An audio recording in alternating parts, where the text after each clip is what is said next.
I'm so excited about this topic, Dr. Boz. Like, about 1,000%, it needs to be discussed. I could not get my body under control. I was probably destined for a wheelchair at some point in the not too distant future. But I knew that I always felt best when I was in keto. Fast forward, here I am in my life. I just thought it'd be fun to try to make my own gummy bears at home. Susie Bosworth, founder of the Scrummy Sweet Company. When Susie was diagnosed with a multitude of autoimmune diseases, Susie wouldn't let that knock her down. So she searched and meticulously recreated her favorite snacks in a way that wouldn't spike her blood sugar. You start to wonder, does anybody out there do it right? If your primary ingredient is something like isomaltol-oligosaccharide, which is IMO, on most people, it will spike your blood sugar like straight glucose. But I just decided, that's it. I'm going to crack this code. And that's very complicated and it's difficult because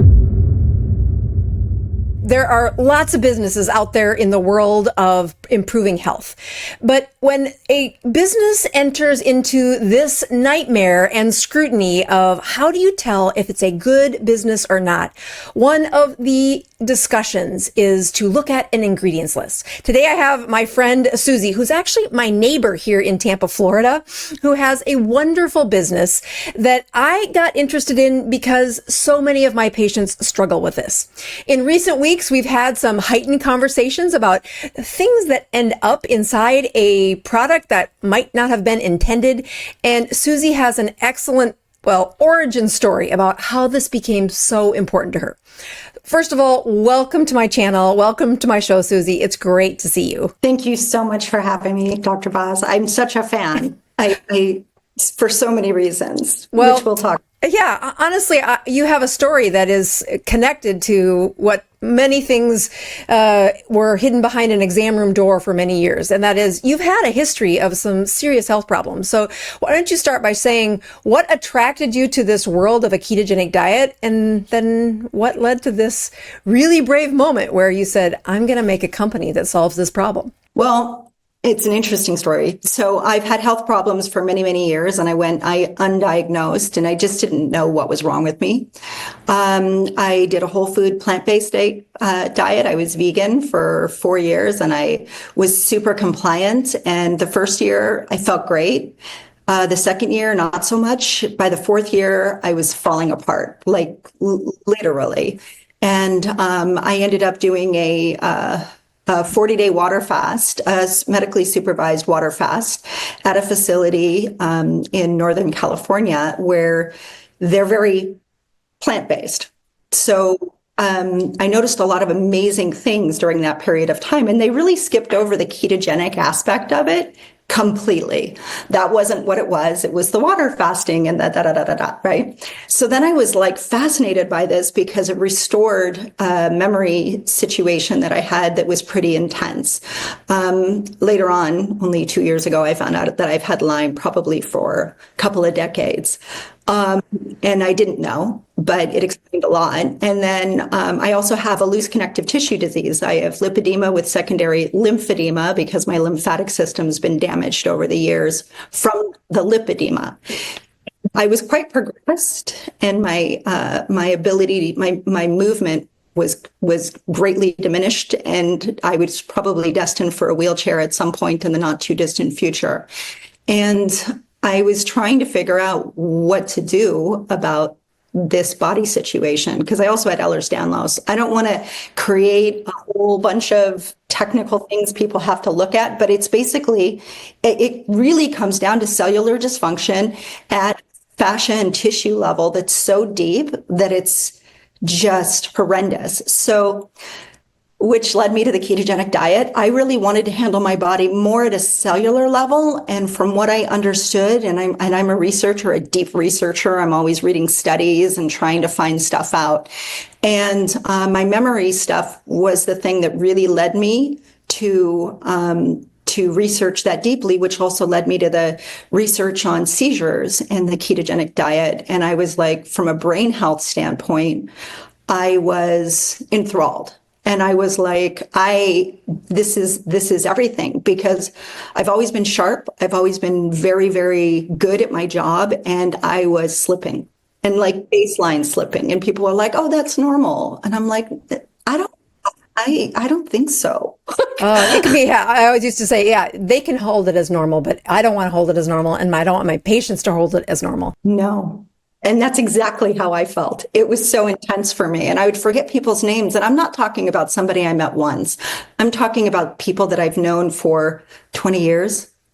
And I would be standing there like, and I couldn't find the word. And I was like, and it was getting worse. And then one day I climbed into my car, and it's a stick shift.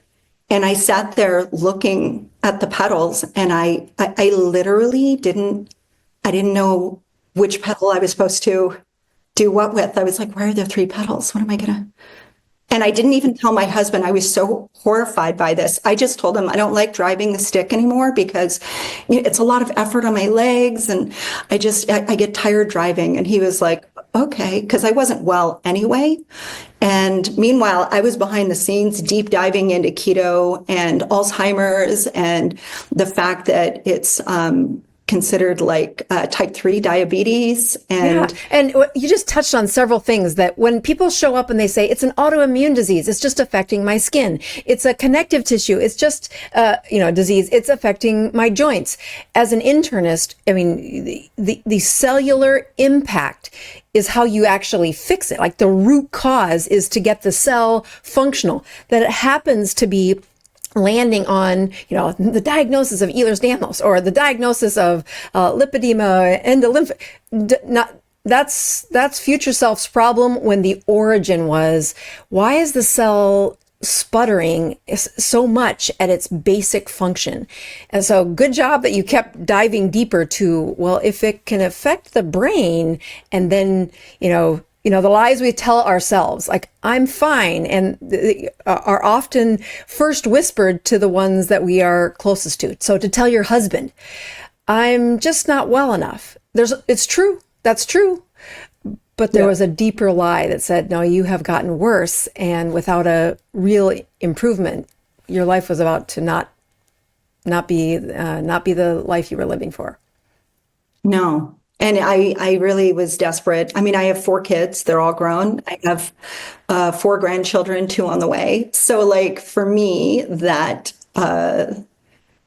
being cognitive and being present is everything. And, when you're not well and you're in pain and your body hurts and it doesn't, it's not processing your surroundings properly or what's being said, or you can't recall things. There's this shutting down that occurs and this separateness where you feel a little bit alone, even in a group of people. I didn't like going to social events because who knows who I'm going to run into. And if I can't remember their name, it was, I'm a hugger. I have many, many friends. So there's a lot of love, and I can't imagine how upsetting it would be to have a conversation with somebody where they don't really remember you, or it comes across that way. And I just don't, I would just shrink. So. Well, good for you that you were brave enough to say, I got to figure this out. I got to figure this out. And I think more than one time, that story is common. So you enter into and I'll tell you, one of the hardest brains to repair. I mean, especially because they have such good intentions about, being vegan or vegetarian, but it's not the first year, because they're usually losing weight that first year. They've cut down calories, they're losing weight. It's when they get into that nutritional deficit that really takes an ill cell, and it cannot fully heal. You're in that 3rd and 4th year. And my goodness, the brain impact is what is the most daunting. It's really heavy to recover from that, but it's there. So then you end up in a ketogenic state. So you were in this 40-day fast for water only. And how do you end up keto? So it was miraculous, and I had incredible results. It was also very, very difficult because my body wasn't prepared at all for going into ketosis. I went from like high carb, blood sugar insanity to water only fasting. And it was really, really brutal. And, but there were remarkable things that occurred with my body. And it was funny because it was a learning environment. So I was watching videos where I had watched, Dr. Walter Longo. Yep. Yeah. Walter Longo. Yep. Mm-hmm. I had watched his video with regards to cancer and his cancer research, and I was astounded. So that was already, noodling around in my head. And I was like, this is so fascinating to me. And I wanted to understand the biological aspect of what was happening. And so they broke my water fast with watermelon and celery juice. Yeah. So I swelled up like a balloon. Of course. I gained a pound a day. And you do an equivalent refeeding to whatever time you fast there, half the time. So I fasted for 40 days. It was 20 days refeeding, and it was all like just starchy carbs and you name it. And I could not get my body under control. And the systemic pain that I experienced by the time I got home, eating this whole food plant-based diet. I don't want to throw my doctor under the bus, but he was a leading plant-based doctor that's very famous. He's on all the documentaries, blah, blah, blah. And I called him and I was like, I'm having a rough time. And the more vegetables I was eating, the more greens I was eating, the worse I felt. And he was like, okay, so when you have your spinach smoothie with your almond milk in the morning and your mangoes, make sure that you chew it so that the proper enzymes are released, because also my vitamin levels were coming down, plummeting. Like I had gotten all my blood work, and I was like, can you explain? He's like, you're not chewing your smoothie enough. Oh my goodness. Red neon sign. There's danger here. This does not make sense. Oh no. So it was rough. And it would take me a while to actually end up really discovering keto for myself. But to your credit, 1,000-fold. And I know that you didn't realize that I became a fangirl, but I have been deep in the research of ketogenic for, I would say probably 12 years, like not necessarily following it, because part of that was I was still a vegetarian, right? Because I went in vegetarian, and then eventually I actually had a coach who was like, you need to eat meat. And I was like, can I just tell you that the moment he told me that, he thought he was going to have a battle. And I was like, absolutely. I had been craving a burger for days. Anyway. Good for him. Brave enough, because it's a battle, and you learn there's truth telling, and then there's truth telling in a moment when the physician, the provider, is tired, been through this before, ready to say, oh, I don't have it in me today. And those are selfish, but they happen. So bravery to him that he had the moment to say, just tell her what she needs to hear. Yeah. It's great. And I was keto adapted. I was familiar with, from having water fasted, I knew when I was breathing ketones. And it's funny because he wasn't a keto doctor, but the ratios of what he was having me eat was high fat, and red meat, and then a little bit of veg. And I was like, so I started to get that fruity breath. And I obviously I know it so well. And I was like, I'm in ketosis. He's like, that has nothing to do with what we're doing. And I was like, okay. But here's the thing. That was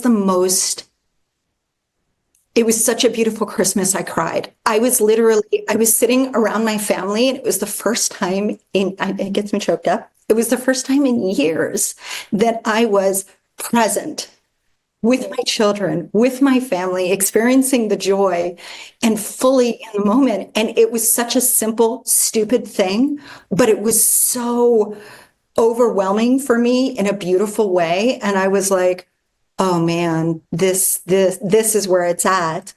And then we went to Europe, and we ate whatever we wanted. And it, so then I wasn't keto, and then I came back, but I felt much better after that whole process. But I knew that I always felt best when I was in keto. But when I was trying to follow a ketogenic diet based on just 20 grams of carbs, and I wasn't tracking. So this is where you and I are going to dive, because what I love is that you're like, if you don't track, you don't know. And like, so fast forward, here I am in my life. And because I have a loose connective tissue disease, and I don't have an overwhelming sweet tooth, but I love gummy bears. Like I really do. So I just thought it'd be fun to try to make my own gummy bears at home. And that's very complicated and it's difficult because you have to put them in the fridge and then they actually set like Jello and they never become a gummy bear. But I just decided that's it. I'm going to crack this code. So I was deep diving into gummy bears. And part of the reason that I wanted to make my own gummies is I was buying another really popular brand that used to be talked about a lot in the keto space. And I would always get very shaky and my blood sugar would rise. And then I got a Keto Mojo and I actually started monitoring my ketones and my blood sugar. And I was right. I was like, this is like, my blood sugar is really high. And if this is the only thing I ate, this makes no sense. And it would throw me out of ketosis. And so such a common story. Such a common story. So I started making my own and I was like, okay. And they had said on their bag 4 grams of sugar. And we'll talk about, 4 grams net carbs. Sorry. Yeah. And they claim to be sugar free and no sugar alcohols. And it's not, it doesn't matter if your primary ingredient is something like isomaltol-oligosaccharide, which is IMO. If it reacts on your blood sugar, which there are plenty of tests actually that show that on most people, it will spike your blood sugar like straight glucose. And I'm like, excuse me. And so I started making my own. And then because I wanted the collagen, I wanted a gelatin-based one because I actually wanted the collagen. And then I am kind of a beast about why cells are a mess. And here's my raw story on that. I believe that like from the very beginning, I was a cellular mess. You know, my mom, she didn't breastfeed me. I was born C-section. She smoked through her whole pregnancy with me, her and all of her girlfriends, because, it was 1971. That's the year I was born. And it was in Los Angeles, California. And, that whole scene. So then I had BPA bottles and I had, like all this stuff that you learn later. And my body was just like, okay, you're going to die. I'm going to protect you. So I'm going to create this fat. It's different from other fat. And we're going to later find out it's called lipedema. We're going to wrap ourselves around all the toxins that would otherwise kill you. And we're just going to store it until your body looks distorted and weird and doesn't function properly, but you're alive. So that was my theory. So for me, I'm like, okay, from a cellular standpoint, we can fix this. I don't know if it's true, but I had read somewhere that you could replenish all the cells in your whole body over 7 years. And I was like, obviously you're still living life. So even if you can, the cells are, but most of the body can regenerate. And so, but if you don't give it a good basis, right, that what you're eating and how well that supplies the different lines of factory, supply chain for what you're trying to make. Those cells have rules. And when the fat is laden with, plastic parts, because that's such a high level of their consumption, that doesn't go unnoticed. When their insulin is over the top too high, enough that even if you're eating the good fats, I need you to stop doing a couple other things in order for us to heal you. And then that replacement, it's powerful. It is so powerful. And it gives people hope that I honestly didn't have for a lot of patients before we started using a strict ketogenic approach. Yes. Mm-hmm. And that to me is everything. So people try keto, right? And they're like, tried it and I didn't like it. Oh, I felt terrible. Oh, I gained weight. Oh, whatever. I've literally heard it all. And I'm like, okay. And I've experienced even some of it. Right. Of course because you're, with what you do, how could you not, right? Right. And it must be so frustrating. So I took those keto-friendly gummy bears, as so many people would call them, and I tested my own blood sugar and was like, this is why I didn't understand it. So I was making a lot of gummy bears over the course of probably between 2016 all the way to 2020. We were doing an extensive amount of travel. We'd actually sold our company and we were doing a lot of like missionary and philanthropic work. And that was kind of our thing. But the payment from the sale of our company was going to end and we had to figure out a career path. And we're both purpose-driven people. And we were like, I don't know what we're going to do. So anyway, and then COVID happened.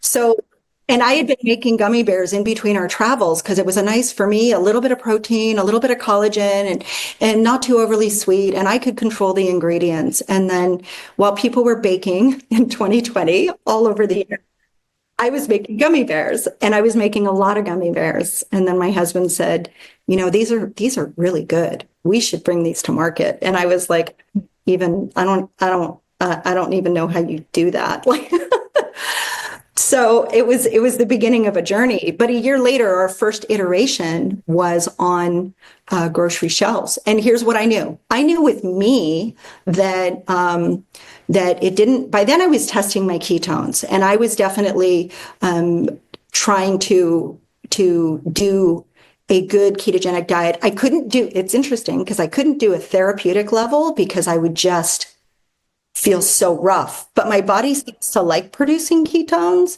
So it wasn't hard for me to get into deep ketosis, but I really felt horrible. And so I was trying to navigate that and juggle it. But I wasn't doing it right. I wasn't prepping my body right. I wasn't, there was so much that I learned really, literally from your book. And I was like, whoa, from a cellular standpoint, I understood what was happening. And so it's allowed me to do, you know, now I'm therapeutic levels of ketosis and I'm doing great. But back to the gummy bear story, because this was so important to me. So we had to figure out how to now take my kitchen recipe. So like if you do a kitchen recipe, you're buying like cream from the grocery store, you're buying this from the grocery store, you're buying, you know, the stevia waters, and now you're coloring your gummy bears with these like, you know, low carb replacements. But you can't go into a manufacturing place with like 100,000 bottles of a color and a flavor and be like, can you make my gummy bears? Right. No, it's real. This is a learning curve, and your story is super important. So keep going. So we were, okay, so we had to source all these ingredients. So this was when we did the deep dive on IMO, and I was super, it was interesting because I still wasn't totally on board. Like, this could be a lot of work. We found out that gummy equipment is really, really, really expensive. So at one point we were like, oh, there's a candy factory here. Let's just buy that and invest in it. And then we were like, oh, gummy equipment's like, you know, between $7 and $10 million. And we were like, and you need like a lot of square footage. Yeah. And then I was like, okay, that's a little ambitious. And I don't even know if I can get my gummy bears to run on a commercial level equipment, because it's not the same as my kitchen. Even though we had attained closest to a perfect gummy. It had the right chew and it had all the right macros and it didn't spike my blood sugar. And we did source those ingredients. We were super, super, sketchy about this and this was just in the R&D process, because when you're R&Ding a product, if you find an ingredient that you really love, you can reach out to the manufacturer of that ingredient personally, and they will send you samples to start working with at no charge, which is amazing. And it'll allow you to dive deep into it. And every time they send you an ingredient, they also include a certificate of analysis, so you can see what's in it, right? So from the start, I'd already been experienced with some sketchy ingredients because I followed Food Babe long before she became a national phenomenon. I own her books, and I always loved her candid conversation about these ingredients that were so toxic. So for me, I already had my sort of going into it no way list, and then I deep dove. So if even something as simple as natural colors, right? So you use natural colors, sounds great. They are from fruits and vegetables most of the time. They can also come from other plants, but it's a natural color. However, natural colors can also include polysorbate 80, polyethylene glycol. They can also include very toxic, and I do mean toxic, extraction processes that are known carcinogens. They can use hexane to extract it, and that's totally fine. And you, as the end consumer eating that product, don't have to know about it. It can also have maltodextrose, sugar, starch. Like, we were looking for a purple for our wild berry gummy bear, right? And so we had contacted this one guy at this one company that's, well known. And we had said, look, we want to try this butterfly pea flower because we've also heard that there's some great functional aspects of it. It's a flower from Asia that produces a really pretty purple. And when you add acid to it, it produces a denim blue, and then you add acid and it turns purple on its own. So obviously gummy bears have acid in them. So it was kind of exciting. And we were like, yay. It's meant for us. Yeah. Yeah. And I had this very deep conversation with our representative at this company, and I told him my ethos, and I'm such a beast. I'm like, absolutely not. No way. That's not going to be in my product. And that's how I am. And so he sends it, and we make a batch of gummy bears. We love the color. And my husband's like sitting across the room, and he's like, maltodextrin. And he's reading all these ingredients. I'm like, what are you doing? And he goes, it's their certificate of analysis. And I was like, what the heck? So obviously we spoke to him again. And then he was like, oh, we have a pure butterfly pea powder too. And I was like, okay. Did that get skipped? What conversation did we?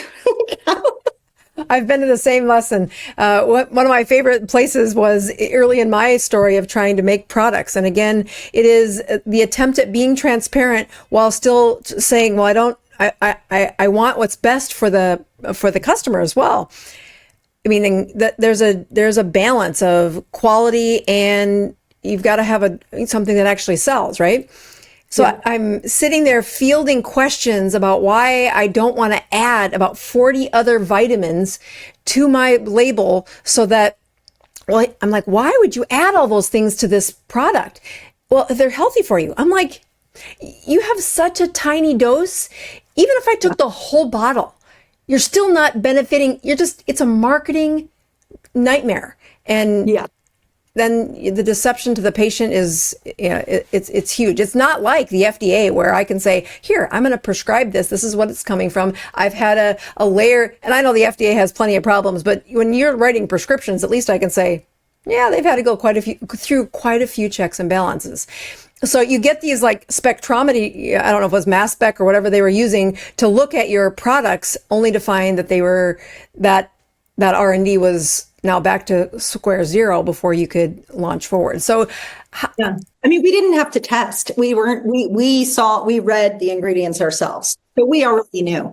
And then so we were really careful. So here's a few things that we learned along the way. One, natural colors and natural flavors, they always require a carrier. They just do. And that carrier can be, if it's powder form, can be maltodextrin, sorry. And it can be other starches. Sometimes it can even be sugar. And and you don't necessarily know that. So they're not going to tell you every ingredient that's in there because it's their proprietary formula and they don't want somebody else messing with it. But what you can do is you can give them an absolutely no list. So for us, with natural flavors and natural colors, if you just use regular natural flavors, there's a spectrum of naughty ingredients that can be included. So we opted to do organic natural flavors because that spectrum shrinks drastically and there's certain things that they absolutely can't. And then we had our no list that we gave them, like it absolutely cannot have this, this, this, and this. And it was our specific list of like, obviously maltodextrin, because I want to say something about this for anybody in the keto space. I came at it from like, I want my product to be keto. I want it to be ketogenic. I do not want a product that is going to A, spike your blood sugar, B, reduce your ketones, or C, kick you out of ketosis. And to put keto on a product, this actually infuriated me. And this is what drove my passion in the beginning, was because I always go back to, kids with epilepsy. Like the Charlie Foundation has done such an incredible job. There's now dozens of hospitals, a couple dozen hospitals around the country that actually implement a therapeutic ketogenic diet for children with gives epilepsy. Me goosebumps. Yeah, because it is. It is life-changing that opportunity and that education and that, even though difficult, but changes the course of their brain and their quality of life. And now thank God for that organization and how much they've done to really get it out of the darkness and the shadows of medicine and into the spotlight for these kids and for, patients of mine that are no longer kids, but still use it. Yeah. I mean, for me, from the viewpoint of as a mom, to put keto on your product, knowing that it could interrupt that process is horrific to me. It's actually such a betrayal on so many levels. So I didn't, obviously, in creating my product, I don't have epilepsy, and I'm not a type 2 or a type 1 diabetic.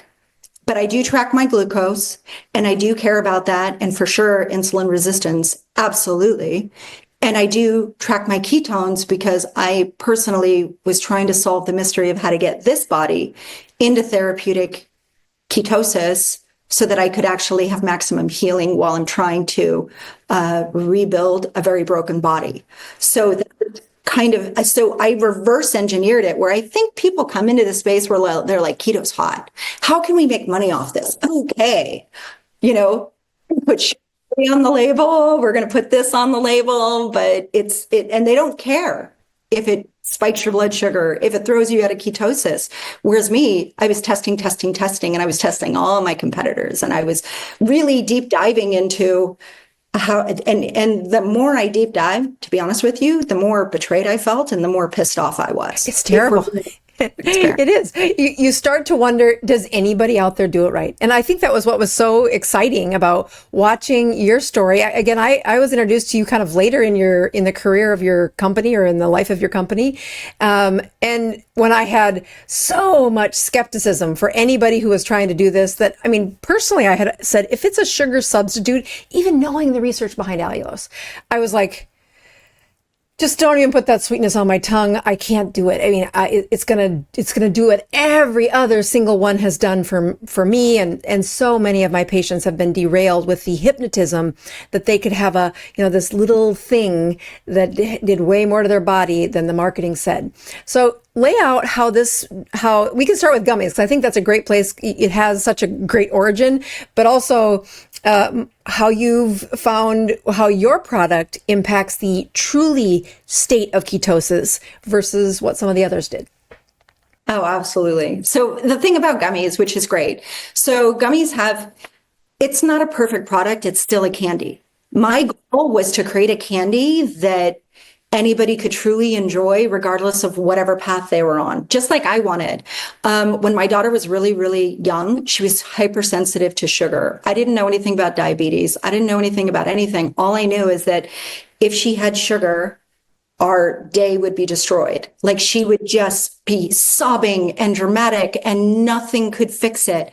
So I actually went to her school and I was like, and she must have been about, I'm going to say 7, 8. And I was like, listen, you really can't give my daughter sugar. Like, you can't. So if there's a birthday party, you need to call me. I will come and bring stuff that she can have so she doesn't feel excluded. And I remember picking her up one day from school, and she has very big eyes. She comes from me. And she just looked at me with her really big eyes. And she was like, well, they had a party today and they wouldn't let me have anything. Her little eyes filled up with tears. And I was like, my kid was completely excluded. So that was kind of lingering in the back of my mind on this passion, because I started thinking about all these kids that are in whatever various situations. We have a small army of type 1 diabetic moms that are like, what we love about you is, like, he can literally eat the whole bag, not the little snack size, and they don't have to dose them for it. Which is really, like, for me, we did the research on all the sweeteners. We researched every alternative sweetener. I didn't want to use xylitol under any circumstances because some people are touchy about it. But the other thing is it's absolutely fatal to dogs. Right. Yeah. It isn't so much me on that one, where I'm like, I would screw up and leave it something somewhere and I have a dead dog and the family would blame me. I mean, to have like a 2-year-old or a 3-year-old toddling around with gummy bears, leaving a little trail, and then their family is forever changed. I couldn't do it. So xylitol was out. Erythritol rips me up. So that was out anyway. I have very little tolerance. Stevia, we already know. I wanted a product that I could bring to the whole market. There's an aftertaste, and there's also it's a bit of a sketchy arena in the stevia part in terms of mass production. So you really have to deep dive into what you do. Monk fruit brings its own flavor profile to the table, and if you use too much of it, it's a lot. Which we landed on allulose. And it took us, I would say, probably 65 iterations to even create a gummy bear that had the right texture with these ingredients. But I was really firm. We have soluble fiber in there. So for us, it is a net carb thing. And I know that you say, no, total carbs. And you're right. And please don't ever change that. Because a new person coming to keto, the amount of shenanigans in net carbs that will absolutely kick you out of ketosis. And that to me is like so heartbreaking. There's things that they call fibers that I've deep dived enough into to go, yeah, okay. Yeah. Just because it's a fiber doesn't mean it won't raise your blood sugar. Just because it's sugar free doesn't mean it won't raise your blood sugar. So the soluble fiber, we started out with a soluble corn fiber, and I really did not want to put anything with corn, but like literally at the end of the day, it's not corn. And I'm sensitive to corn, so I didn't get a reaction to it. And obviously we did non-GMO, but I wanted to go away from it. But at the time when we first launched, tapioca fiber is very much getting mixed up in the distribution world with IMO, and there wasn't a clarity of it. So isomalto oligosaccharide, IMO, right? Back in the day, there were a lot of people that thought it was keto. These people clearly weren't testing, or they didn't know. And it is something where you deduct it as a fiber, but absolutely, you're going to be kicked out of ketosis. Absolutely. Or at least it's going to minimize that depending on how much you have it. Right. So for me, I just stayed away from the tapioca controversy until it settled itself out, which it did. So this iteration of our gummy bears does have organic soluble tapioca fiber. But the backside to that, so here's like from a manufacturing standpoint. So we're going through our checks and balances on all of the ingredients that are getting ordered for the trial run that we did in September of this iteration. And I was like, yeah, and then there's the, obviously the organic soluble tapioca fiber. And he's like, yeah. And he's like, it's right here, organic tapioca syrup. And I'm like, nope. No. Because I'm like, you hear, I'm waiting for it because I've been to this chapter. That's exactly what happened to me too. I'm like, oh, here we go. Yeah, we again. had to give him the part number. We were like, no. Here's the exact stock number. Here's the exact vendor. Here's the exact product. So unlike other people, we really did do our research on all of that. Like in natural flavors and organic natural flavors. So especially for a gummy bear, most of the flavors would have safflower or sunflower oil as a carrier. And I was like, I don't eat seed oils. I don't want seed oils in my body. They drive inflammation. I'm about zero inflammation. So we had our products custom formulated, all of our flavors, so that they replaced it with MCT oil. Because it works as a perfect carrier. And even in our gummy bears where they're at the end, where they are, they're misted at the very end so that they can stay in a bag without melting and sticking together. It's carnauba wax. And then with MCT oil as the carrier versus mineral oil or some other stuff. That's so clever. I was like every place. I was like, because for me, I can't sell it. Oh, which brings me to a great story. So we're doing our trial run, and the only company that we can find that will even take a chance on our gummy bears, because everyone's like, no, allulose is terrible. We're not going with it. It's super sticky. And none of the big gummy companies wanted to touch our formula. And on top of it, CBD gummies were taking over capacity. So in an industry that was already overcrowded, they're not going to take a chance on my stupid, weird. And I have such empathy because my husband has been asking me to make a gummy bear since 2016. I've been to this chapter a couple of times and just said, honey, I don't have the energy for this. It is too hard. We've got, no, somebody else can do it, not me. And again, last year, I met somebody else. Amazing. Yeah. Well, I mean, we could always talk. Our formula works in vitamins, and it works. It works every time. And and it's our proprietary formula. We didn't have outside R&D gummy specialist input on it. It was something that we absolutely figured out ourselves. It was a lot of work, but we got there. So we went to do our first trial run because we did find a candy company that was like, okay, we'll give you a shot. And we have capacity. So we actually crowdfunded on Indiegogo to pay for our trial run because it was like, 30,000. Yeah, it's not cheap. I mean, our first gummy run was 100,000 and they let us do a teeny one, right? Like our last run was $250,000. Like every time we do it, it's a lot. And if it's not a product that I love or that the public will love, they're like, it's like a Haribo. I'm like, I know, sorry. I compete with artificial colors and flavors. I just can't do it. I don't know how. Anyway, but now our latest iteration's fantastic, but we found we have a new manufacturer. But starting with the first one. So these guys, it's a real candy company. They're used to all those traditional ingredients, right? And I'm talking artificial colors, artificial flavors, just any additive you can add to make the candy look and taste like candy, they're going to do it, right?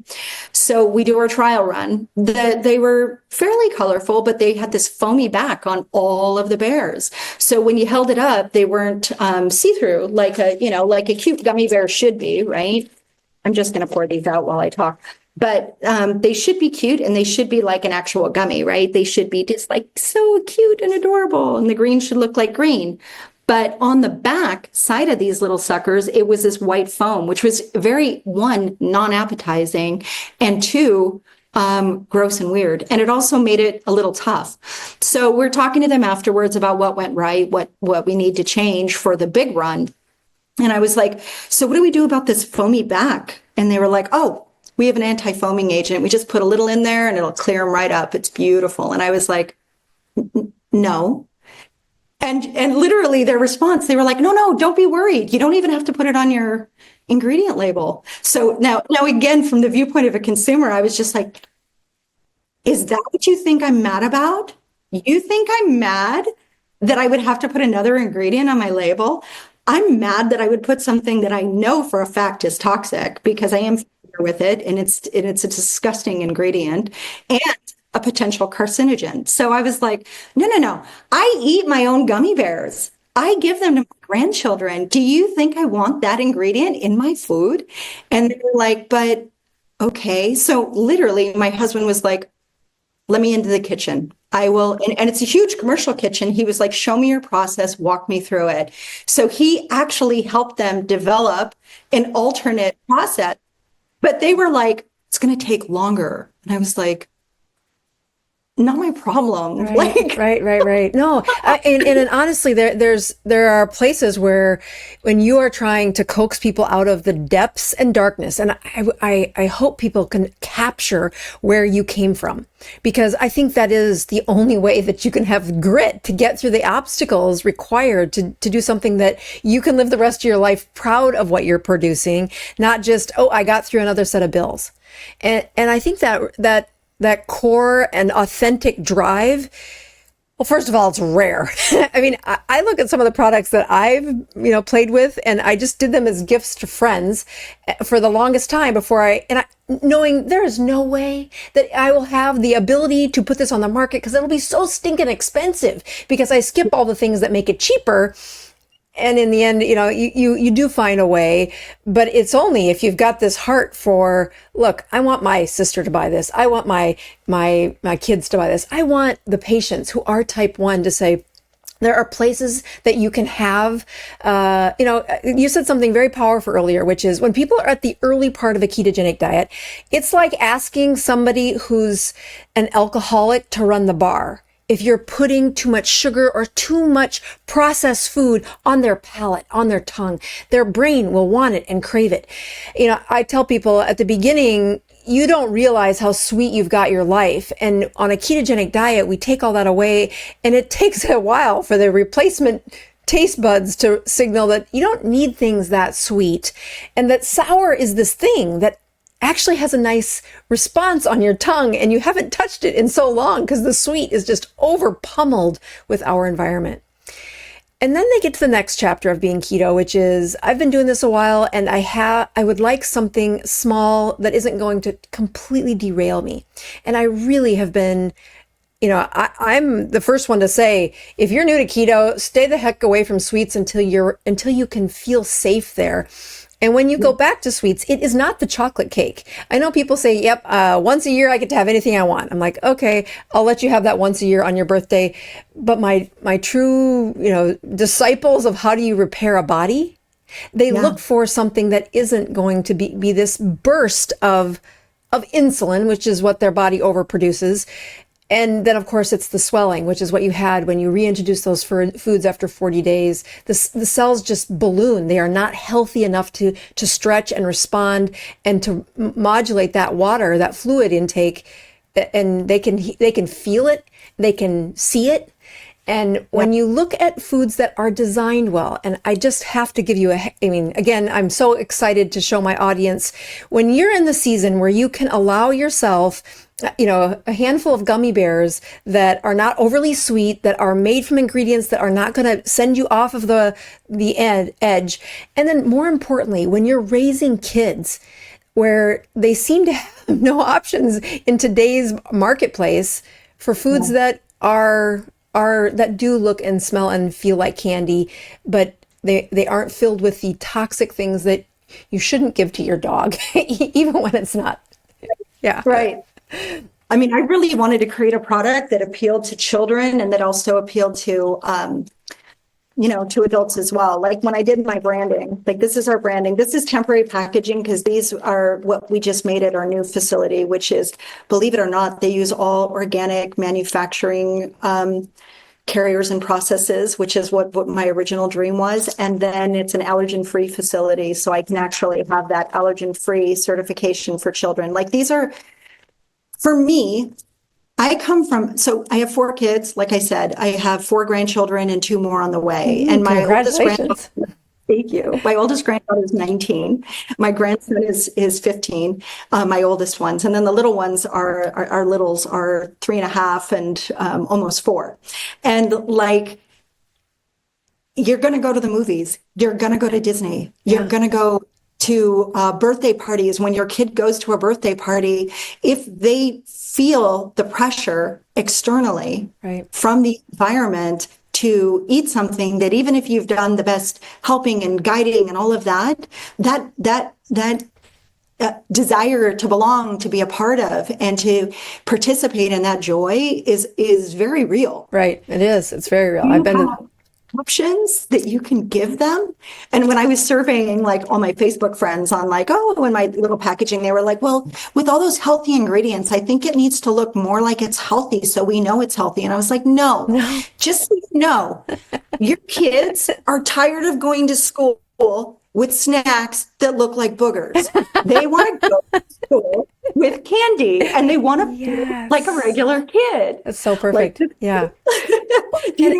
And the truth is that I've been keto since 2015 when I first did that entrance into this with my mom, and that life of sure, I've had seasons where I thought I could find a way to bring back some of the traditions that were in my upbringing, and all it does is it makes me crave it way too hard and fast. That the one thing that I have been in the last 2 years is, and this has been a difficult place for me to navigate because so many places say, I'm the biggest neon sign, do not do that, do not do that, do not do that. But to have a sweet taste that isn't so sweet that it triggers me into wanting more and more and more and more and more. And then to be able to have the continuous glucose monitor saying, and it did not raise my blood sugar. So talk about that as you've really experimented with allulose in your products and seeing what you see in yourself, because I think your story by default profiles you into a tiny amount of ingredients will result in, maybe a slight increase in blood sugar, but for sure a huge increase in her insulin. And that's where the sabotage for health improvement will forever remain, the lever. So intense. So this is my So this is my keto mojo. That's so cool. Oh my gosh. So average over the last 28 days. That's incredible. You win, And man. and it's like, I eat my gummy bears throughout the day. I eat my caramels. Absolutely. And I love my pancake syrup. So it's the thing about allulose. And it was funny because it was very hard to find good research, but I'm super picky about using anything that could be toxic or could be dangerous.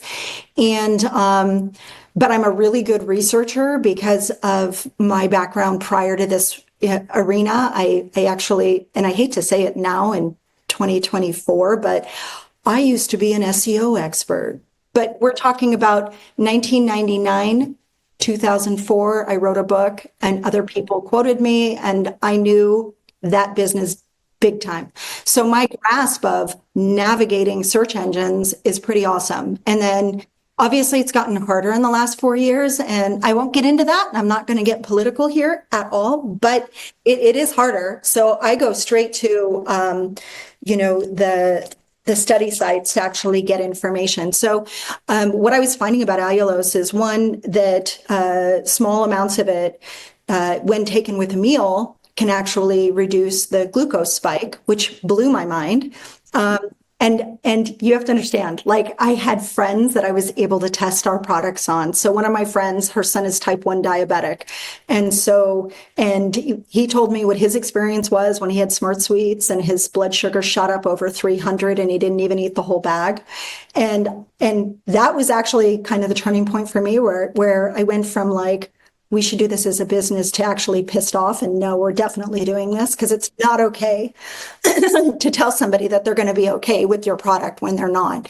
So then I had him test his blood sugar on our gummy bears, and he didn't get an impact. This was our early iteration, and I didn't really understand type 1 yet. So I was still reluctant to say much. And I also didn't know how betrayed people in that arena are by labels and those that are tracking their blood sugar. So I've had people go, oh yeah, I'm sure it won't spike my blood sugar. Heard that before. And me being, but I don't know. I'm not a diabetic. So I was initially scared to assert myself. But now we've been 3 years in the marketplace, and the people that are loyal fans and the stories they tell me, like, I genuinely tear up, and I definitely have had my crying moments because they're so beautiful. But it's not just that, but if you take allulose before bed, like for people that have their blood sugars out of control, it'll bring the blood sugar response down. Allulose ticked so many boxes as far as the sweetener alternative. Do I think that you should sit around and eat tons and tons of sweet stuff?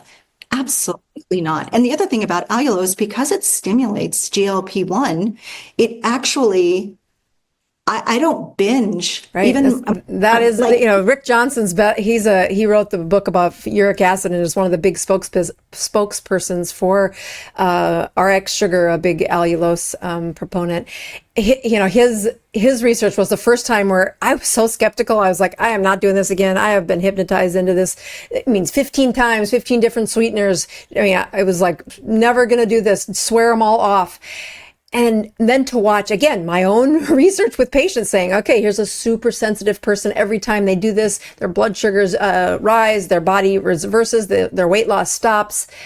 And then to watch how much better the journey was without a lot of binging. Like, unfortunately, the best products for sales would be the ones where you put them on your palate and you crave them and want them forever and ever more, as opposed to giving somebody a treat in my world was never going to involve something that was sweet. And I think that is, you are the first company that I've been able to offer that to some of my friends that aren't keto. They don't want anything to do with keto, and I don't tell them it's keto, but they they eat them and they're like, oh, this is good. But then I also can give them as treats to people who are keto, knowing that there isn't a binge response with them. They do get that satisfaction of having something sweet, and the quality of the product is just beyond anything I've ever seen on the market. So I'm so thankful to know you and to have your product be something that we have said yes to on our brand, and just been thankful to say this person does need highlighted. It's not it's a rare find to find a company like this. And I'll tell you, one of my things for Christmas, I've always tried to find rewards and care packages that just didn't have any sweets in it. I couldn't go there as a ketogenic. And there's plenty of lovely meat, cheese, all that kind of stuff. But for the first time this year, they get to have caramels. Is what I'm putting in my care packages for friends and family, because of your diligence and the fact that I can trust your company, and that I've got, again, 3 years on the market has been about what it's taken me to really be able to confidently breathe out when I say that it is an allulose, infusion of the sweetness, and that gives a whole context of a chemistry set, an endocrine set that is the best for the patient without triggering them into a binge of relapse. And you should be super proud of what you've done and how well that product can do on the market. So now that you've got a pretty good roster of foods that you've made, and some that didn't make the market, but some that you've got in what's your favorite? I love my gum. But this iteration is the first one and it was so great to work with a company that actually has similar ethos to us for our manufacturing, and right here in the U.S., beautiful, beautiful people, and it is. They're delicious. They have the perfect texture. So I snack on my gummies, but for me, after meals, I go to my caramels. I have all the different kinds, and they're so good. They don't stick in your teeth. And they're made with organic ingredients, like even our coconut cream. Like, this is how obsessive I am, just so you know. My coconut caramels have organic coconut cream with no guar gum. Oh, that's hard. That's hard. Yeah. So then they troll me on the price. They're like, these are so expensive. And I'm like, ugh. Wow. Then we use organic butter and organic cream. And we actually started with regenerative organic, but the shelf stability was rough because I'm not adding, I refuse to add a bunch of preservatives to my product. We've actually chosen, until that can change, to keep our caramels seasonal, because we can't handle them in the summer. They just, without adding more preservatives. And I won't do it. I just won't. But most people are happy with one or two. Yeah, that's the cool part, is that even when I have them, I haven't allowed myself sweets, I will fall off. It's too dangerous. But the one place that I've gone through a lot of stress recently. You're in the same stress of that, those hurricanes 1 and 2, knocked out my house. I'm currently homeless, living out of in fact, I texted a lady before we started this that she washed my clothing during this, and I'm like, I've worn the same 4 dresses for 2 weeks now. I need you to find me and help me. I don't have a washing machine, and we're living out of a hotel again through at least. I know. I'm thinking of you all the time. I watched that whole journey, and I was super stressed out for you, because we're also on the water, and we did get flooded. But our home, this is where we got to find out what our elevation was, because all of our neighbors did get flooded. We didn't get internal damage, but Milton took off part of our roof and other wind velocity. But my best friend, her mom, type 2 diabetic. This was so great. It's terrible. She lost her home in Milton. She lived in a mobile home park. So she lost her home, and she was staying with my bestie with her 2 very large dogs. And my best friend already has dogs. So it was a very crowded space. And her mom was super stressed out. She's type 2 diabetic, and her blood sugar was over 300, and she couldn't get it under control. Wow. So my bestie's she's like, Mom, eat these caramels and just see. So she force feeds her 2 of my caramels, and she texts me a very inappropriate expletive and says, your caramels dropped my mother's blood sugar by 100 points. Oh, wow. 5 minutes. Wow. So now she's eating them every day.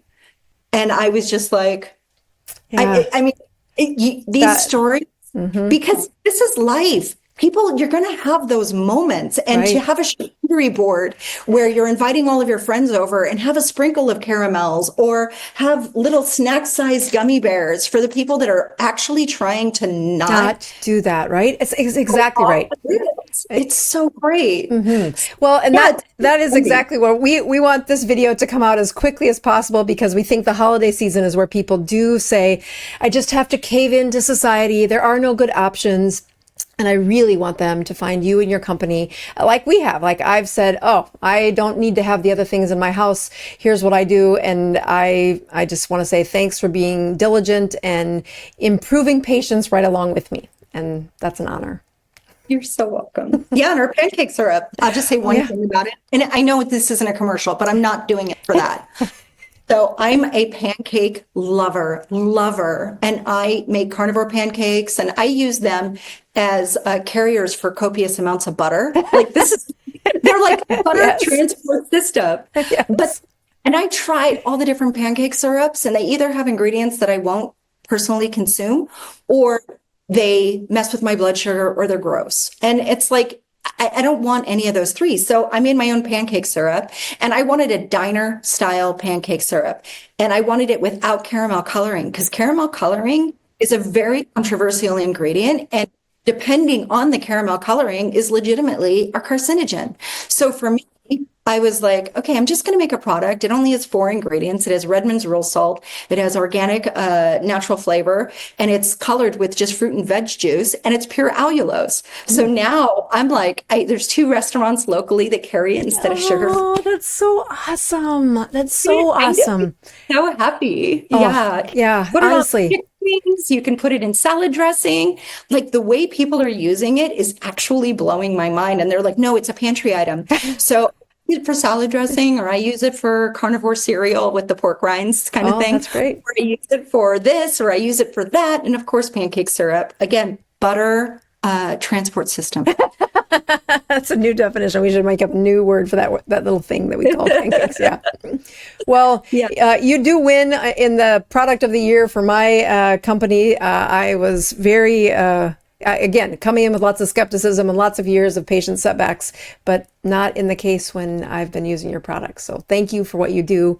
And we will wish you a happy holiday season, as well as all the success that your company deserves. So thank you for doing that. And we will link those products below and making sure you get all the credit. Oh, you're the best. And thank you for telling people to test. Test ketones, people, and your blood sugar, or you don't know. Test it on mine. Test it on the competitors. Especially test it on the big ones that say they're keto. Please test it. That is totally what I did with my products too. And I'm like, I'll be the first to say, not everybody wins on that. No. Right. Thank All you right. Well, Dr. Boz, you really, truly are saving lives. Thanks, girl.